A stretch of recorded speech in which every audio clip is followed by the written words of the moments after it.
ఈ కేసు పెట్టినటువంటి సందర్భంలో అనేక సార్లు ఢిల్లీకి వారి సొంత డబ్బులు ఖర్చు పెట్టుకొని మా తెలంగాణ జాగృతి నాయకులు, నన్ను అభిమానించేటటువంటి అన్నదమ్ములు, మిత్రులు అనేక మంది నాకు, నా కుటుంబానికి అండగా నిలబడ్డారు.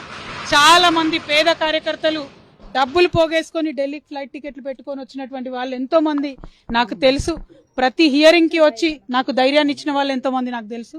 అటువంటి వారిని జీవితంలో నేను మర్చిపోకుండా కళ్ళలో పెట్టుకొని చూసుకుంటానని వాళ్ళందరికీ కూడా తెలియజేస్తూ, ఆ సమయంలో నా పిల్లలతోని అండగా నిలబడ్డటువంటి మా కుటుంబ సభ్యులకు, ముఖ్యంగా మా అత్త మామయ్య గారికి, మా మదర్కి, ఫాదర్కి, అదేవిధంగా మా హస్బెండ్ కానీ మా పిల్లలు కానీ 5.5 నెలలు నరకయాతన అనుభవించినారో వారిని ఇంకా మంచి మనుషులుగా తయారు చేసిందని నేను బలంగా నమ్ముతూ, ఆ దేవుడిచ్చినటువంటి వరంగా నా కుటుంబం ఇవాళ నాతో నిలబడి ఉండడం, నా కుటుంబంతో పాటు జాగృతి కుటుంబం, తెలంగాణ కుటుంబం నిలబడి ఉండడం చాలా సంతోషంగా ఉంది. వారందరికీ కూడా ధన్యవాదాలు తెలియజేస్తాను.